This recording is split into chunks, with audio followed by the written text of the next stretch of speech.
మాతా he సేవ ఇది దేశవ్యాప్తంగా ఈ కార్యక్రమాన్ని చేసుకుంటున్నారు. దాంట్లో భాగంగానే చంద్రబాబు నాయుడు గారి ఆదేశానుసారం మార్కాపురం నియోజకవర్గం కందుల నారాయణ రెడ్డి గారి ఆదేశానుసారం ఈ కార్యక్రమం స్టార్ట్ చేశాం.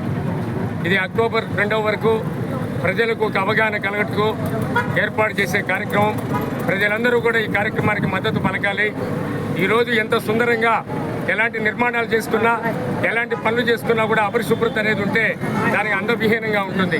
పరిశుభ్రతే మూల కారణం, ఆరోగ్యానికి మూల కారణం పరిశుభ్రతే. పట్టణ పరిశుభ్రత ఉండగలిగినాడు అంతా స్వచ్ఛాంధ్రప్రదేశ్ ఏర్పడుతుంది. అదే చంద్రబాబు నాయుడు గారి కలలుగానటువంటి స్వరాజ్యం.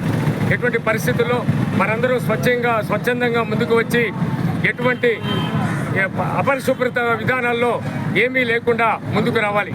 ఈ రోజున్న పరిస్థితుల్లో డ్రైనేజీలు చాలా ఇబ్బందికరంగా ఉన్నాయి.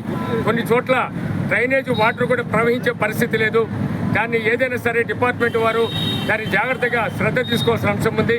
దానికి మా శాసనసభ్యులు కందుల నారాయణ రెడ్డి గారు కూడా సహకరిస్తారని కూడా తెలియజేస్తున్నాను.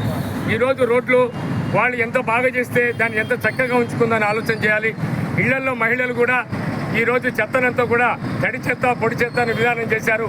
అట్లానే రెండు టిన్స్లలో దానికి విభజించగలిగితే దాన్ని కూడా మళ్ళీ ఉపయోగకరంగా ఉపయోగించుకోవడానికి కూడా దోహదపడుతుందని తెలియజేసుకుంటూ చిన్నారులు విద్యార్థులు దీని విషయాన్ని బాగా శ్రద్ధ తీసుకోవాలి. చిన్నప్పటి నుంచే ప్లాస్టిక్ నివారణ ఖచ్చితంగా చేయాలి. ప్లాస్టిక్ నివారణ చేయకపోతే చాలా ఇబ్బందికరమైన పరిస్థితులు.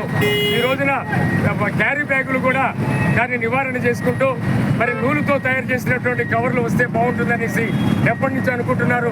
అది నిజం చేయాలి.